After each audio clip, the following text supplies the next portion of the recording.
Dagon. I am writing this under appreciable mental strain, since by tonight I shall be no more. Penniless, and at the end of my supply of the drug which alone makes life endurable, I can bear the torture no longer, and shall cast myself from this garret window into the squalid street below. Do not think from my slavery to morphine that I am a weakling or a degenerate. When you have read these hastily scrawled pages, you may guess, though never fully realize, why it is that I must have forgetfulness or death.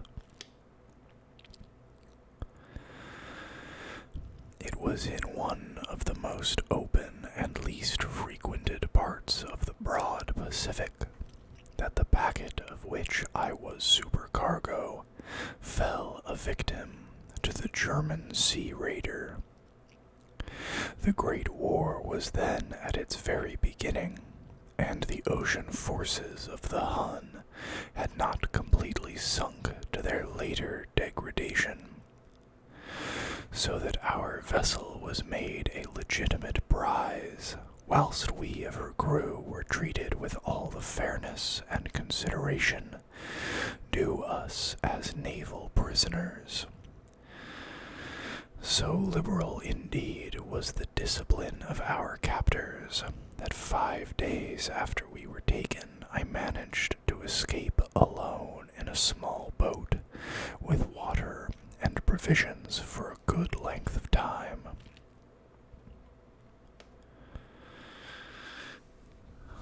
When I finally found myself adrift and free, I had but little idea of my surroundings. Never a competent navigator, I could only guess vaguely by the sun and stars that I was somewhat south of the equator. Of the longitude I knew nothing, and no islands or coastline was in sight. The weather kept fair, and for uncounted days I drifted aimlessly beneath the scorching sun, waiting either for some passing ship or to be cast on the shores of some habitable land. But neither ship nor land appeared, and I began to despair in my solitude upon the heaving vastness of unbroken blue. The change happened whilst I slept. Its details I shall never know, for my slumber, though troubled and dream-infested, was continuous. When at last I awakened, I was to discover myself half sucked into a slimy expanse of hellish black mire, which extended about me in monotonous undulations as far as I could see, and in which my boat lay grounded some distance away. Though one might well imagine that my first sensation would be of wonder at so prodigious and unexpected a transformation of scenery, I was in reality more horrified than astonished, for there was in the air and in the rotting soil a sinister quality which chilled me to the very core. The region was putrid with the carcasses of decaying fish, and of other less describable things which I saw protruding from the nasty mud of the unending plain. Perhaps I should not hope to convey in mere words the unutterable hideousness that can dwell in absolute silence and barren immensity. There was nothing within hearing, and nothing in sight, save a vast reach of black slime. Yet the very completeness of the stillness and the homogeneity of the landscape oppressed me with a nauseating fear.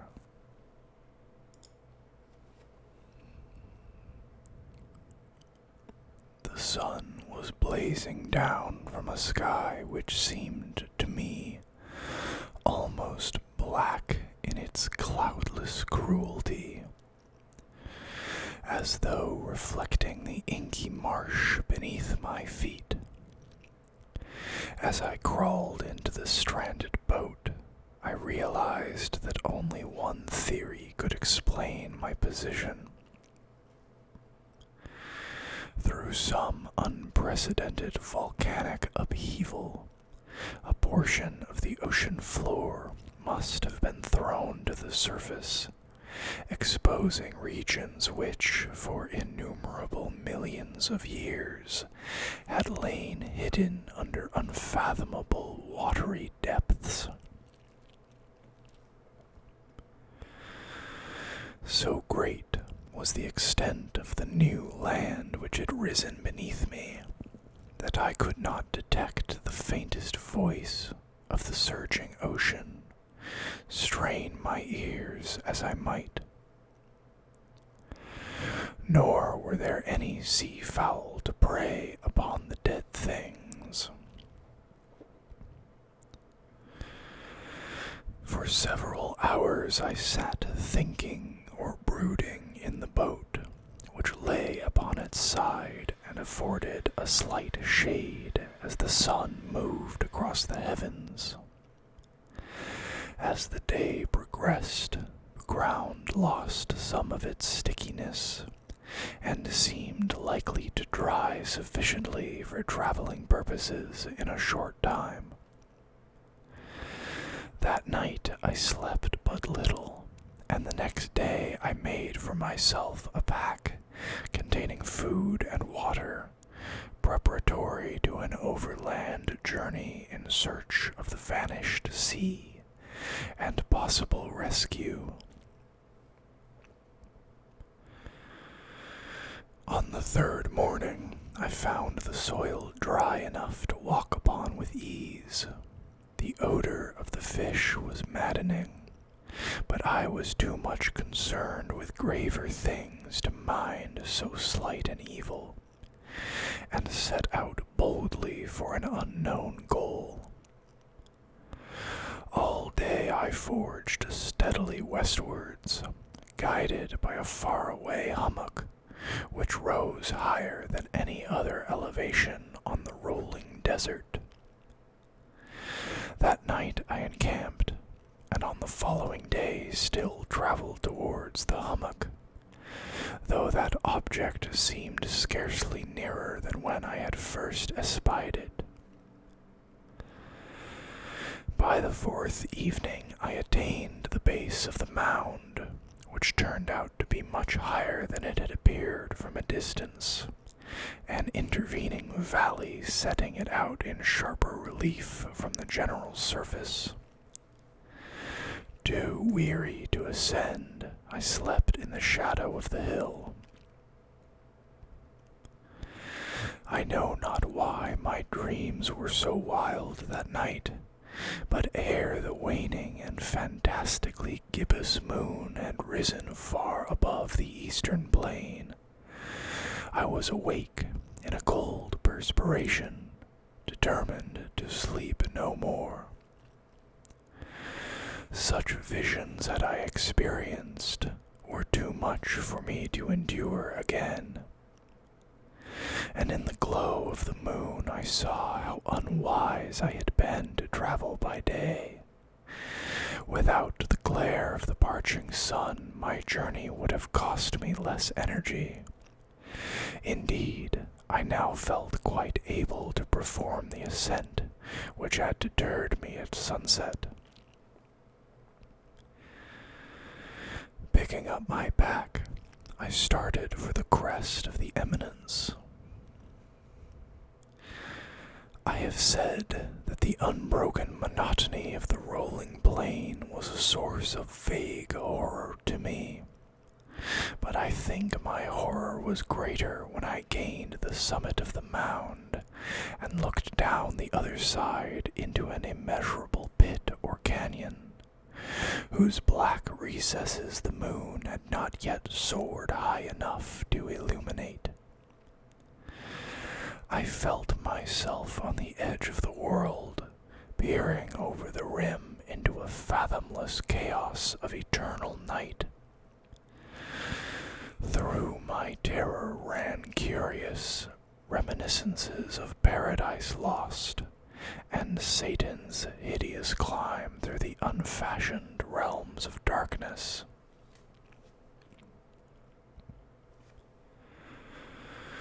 As the moon climbed higher in the sky, I began to see that the slopes of the valley were not quite so perpendicular as I had imagined.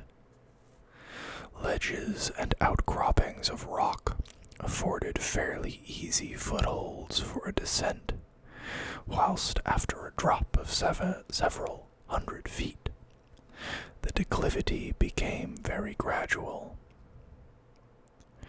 Urged on by an impulse which I cannot definitely analyze, I scrambled with difficulty down the rocks and stood on the gentler slope beneath, gazing into the Stygian deeps where no light had yet penetrated. All at once my attention was captured by a vast and singular object on the opposite slope, which rose steeply about 100 yards ahead of me. An object that gleamed whitely in the newly bestowed rays of the ascending moon. That it was merely a gigantic piece of stone, I soon assured myself. But I was conscious of a distinct impression that its contour and position were not altogether the work of nature. A closer scrutiny filled me with sensations I cannot express. For despite its enormous magnitude and its position in an abyss which had yawned at the bottom of the sea since the world was young, I perceived beyond a doubt that the strange object was a well-shaped monolith whose massive bulk had known the workmanship and perhaps the worship of living and thinking creatures. Dazed and frightened, yet not without a certain thrill of the scientist's or archaeologist's delight, I examined my surroundings more closely.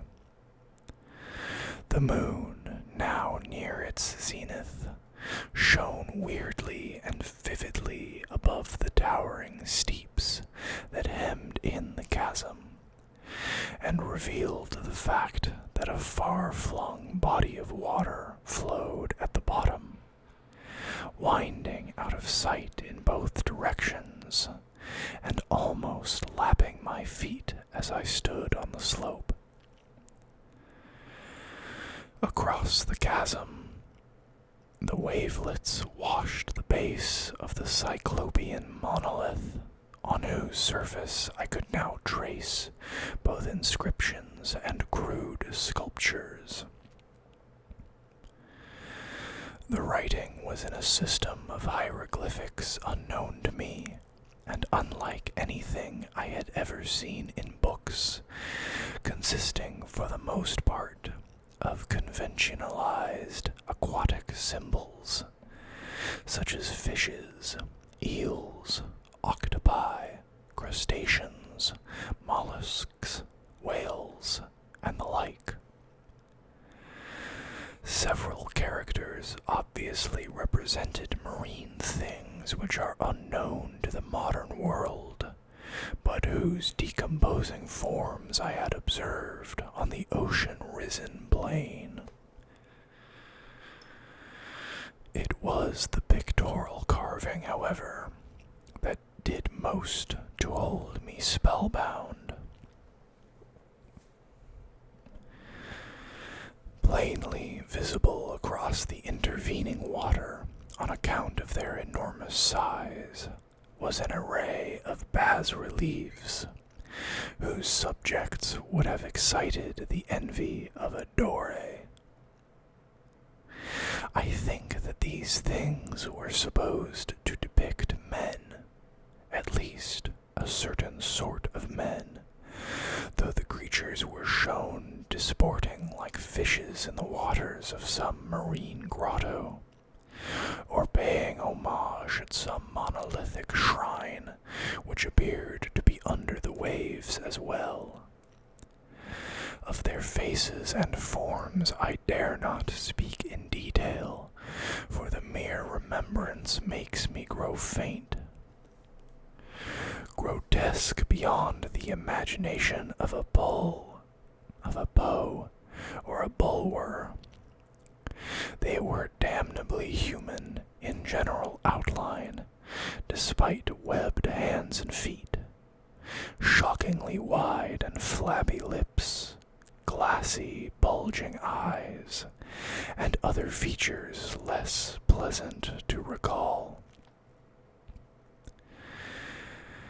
Curiously enough, they seemed to have been chiseled badly out of proportion with their scenic background, for one of the creatures was shown in the act of killing a whale, represented as but little larger than himself.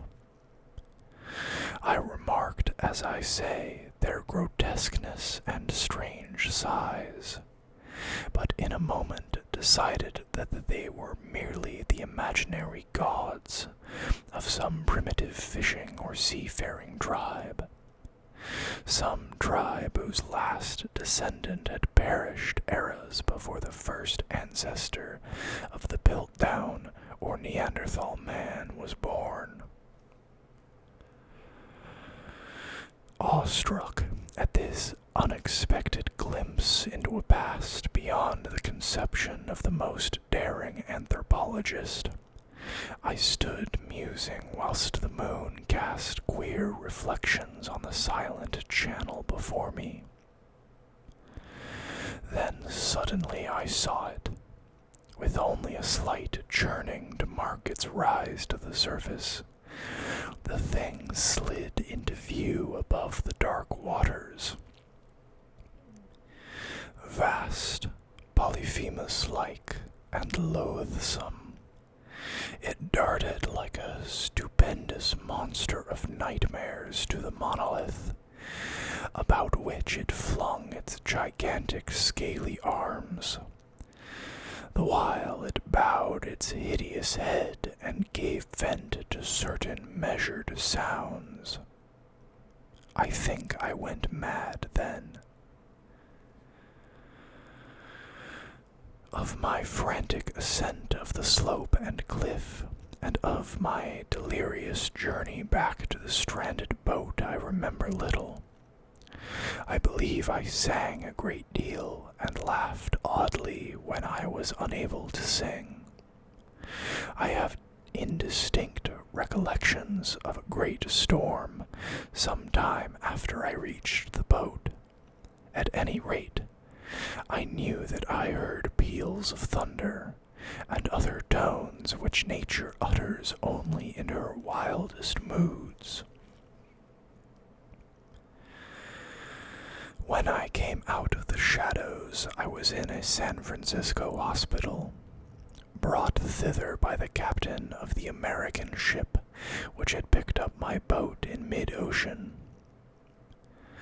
In my delirium I had said much, but found that my words had been given scant attention. Of any land upheaval in the Pacific my rescuers knew nothing, nor did I deem it necessary to insist upon a thing which I knew they could not believe. Once I sought out a celebrated ethnologist and amused him with peculiar questions regarding the ancient Philistine legend of Dagon the fish god. But soon perceiving that he was hopelessly conventional, I did not press my inquiries. It is at night, especially when the moon is gibbous and waning, that I see the thing. I tried morphine, but the drug has given only transient surcease, and has drawn me into its clutches as a hopeless slave. So now I am to end it all, having written a full account of the information or the contemptuous amusement of my fellow man. Often I ask myself if it could not all have been a pure phantasm, a mere freak of fever as I lay sun-stricken and raving in the open boat after my escape from the German man-of-war. This I ask myself, but ever does there come before me a hideously vivid vision in reply. I cannot think of the deep sea without shuddering at the nameless things that may at this very moment be crawling and floundering on its slimy bed, worshipping their ancient stone idols and carving their own detestable likenesses on submarine obelisks of water-soaked granite.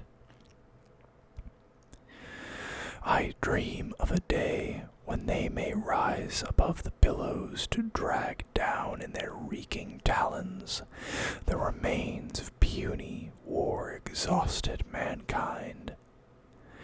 Of a day when the land shall sink, and the dark ocean floor shall ascend amidst universal pandemonium. The end is near. I hear a noise at the door, as if of some immense, slippery body lumbering against it. It shall not find me. God, that hand! The window! The window!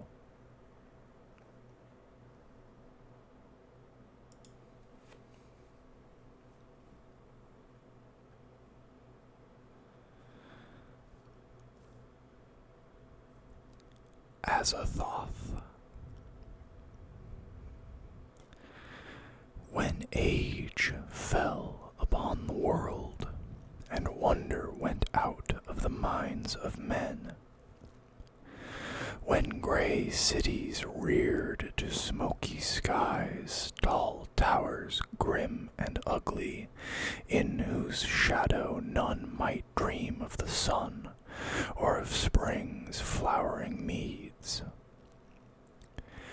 When learning stripped the earth of her mantle of beauty, and poets sang no more of twisted phantoms seen with bleared and inward-looking eyes. When these things had come to pass, and childish hopes had gone forever, there was a man who traveled out of life on a quest into spaces whither the world's dreams had fled. Of the name and abode of this man little is written, for they were of the waking world only. Yet it is said that both were obscure. It is enough to say that he dwelt in a city of high walls, where sterile twilight reigned, that he toiled all day among shadow and turmoil, coming home at evening to a room whose only window opened not to open fields and groves, but onto a dim court, where other windows stared in dull despair. From that casement one might see only walls and windows, except sometimes when one leaned so far out and peered at the small stars that passed. and because mere walls and windows must soon drive a man to madness who dreams and reads much, the dweller in that room used night after night to lean out and peer aloft to glimpse some fragment of things beyond the waking world and the tall cities. After years he began to call the slow sailing stars by name, and to follow them in fancy when they glided regretfully out of sight, till at length his vision opened to many secret vistas whose existence no common eye suspected. And one night a mighty gulf was bridged, and the dream-haunted skies swelled down to the lonely watcher's window to merge with the close air of his room, and to make him a part of their fabulous wonder. There came to that room wild streams of violet midnight glittering with dust of gold, vortices of dust and fire, swirling out of the ultimate spaces and heavy perfumes from beyond the worlds. Opiate oceans poured there, litten by suns that the eye may never behold, and having in their whirlpools strange dolphins and sea nymphs of unrememberable depths. Noiseless infinity eddied around the dreamer, and wafted him away without touching the body that leaned stiffly from the lonely window. And for days not counted in men's calendars, the tides of far spheres that bore him gently to join the course of other cycles that tenderly left him sleeping on a green sunrise shore. A green shore, fragrant with lotus blossoms and starred by red camelots.